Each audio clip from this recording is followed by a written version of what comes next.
శాసనసభ్యులు డాక్టర్ చంద్రగడ అరవింద్ బాబు మరియు ఆలయ సూపరింటెండెంట్ మరియు ప్రధాన అర్చకులు మంత్రికి సాదర స్వాగతం పలికారు.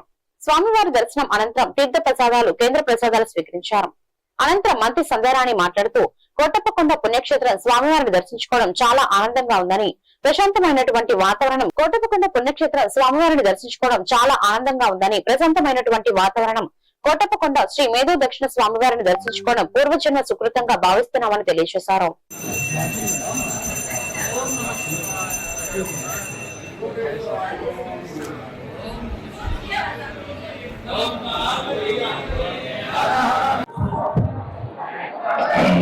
అందరికీ నమస్కారం.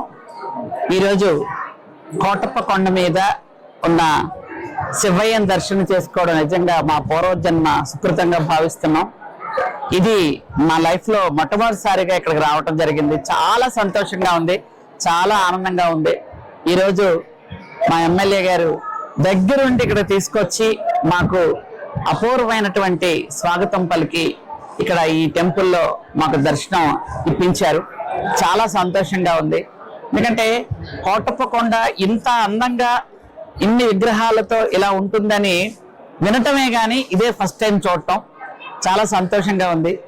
ఇక్కడ ఉన్నటువంటి అర్చకులు గాని, ఉన్నటువంటి భక్తులు గాని, ఈ దేవదేవుడి తాలూకా మహిమలు గాని, ఆయన తాలూకా ఇవన్నీ చెప్తూ ఉంటే చాలా సంతోషంగా అనిపించింది. ముఖ్యంగా ఇది ఎమ్మెల్యే గారి ఆధ్వర్యంలో ఇంత బాగా డెవలప్ అవడం కూడా నాకు చాలా సంతోషంగా ఉంది. ఎందుకంటే ఈ ఏరియాలో ఉన్నటువంటి వాళ్ళందరూ కూడా శివరాత్రి టైంలో దాదాపు 30 లక్షల మంది వస్తారు అనటం నిజంగా చాలా సంతోషం. అంటే భక్తి భావం పెరగడానికి ఇలాంటి ఒక ప్రస్తుతమైనటువంటి దేవస్థానాలు ఉండడం, ఆధ్యాత్మికత కూడా మానవుల్లో పెరగడానికి ఇది చాలా ముఖ్యం.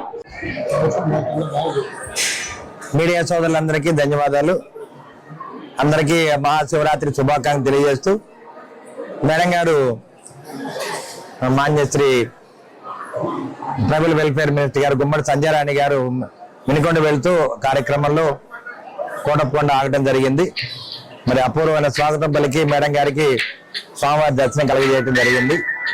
తెలుగుదేశం పార్టీ హయాంలో ఈ కోటప్పకొండ ఘాట్ రోడ్ వేయటం కానీ, అదేవిధంగా మళ్ళీ ఇప్పుడు రోపే ఒకటి శాంక్షన్ చేయడం జరిగింది, రెండో ఘాట్ రోడ్ కూడా శాంక్షన్ చేయడం జరిగింది. కాబట్టి ఇవన్నీ కూడా మా ప్రీతం నేత నారా చంద్రబాబు నాయుడు గారు ముఖ్యమంత్రిగా, అదేవిధంగా పవన్ కళ్యాణ్ డిప్యూటీ సీఎం గా, ఆనం రామనాయుడు గారు ఎండోమెంట్ మినిస్టర్ గా ఈ కార్యక్రమాలన్నీ ముందుకు వెళ్తా ఉన్నాయి. కాబట్టి ఇక్కడ ప్రజలందరూ కూడా ఎంతో కృతజ్ఞత తెలియజేస్తూ ఉన్నారు.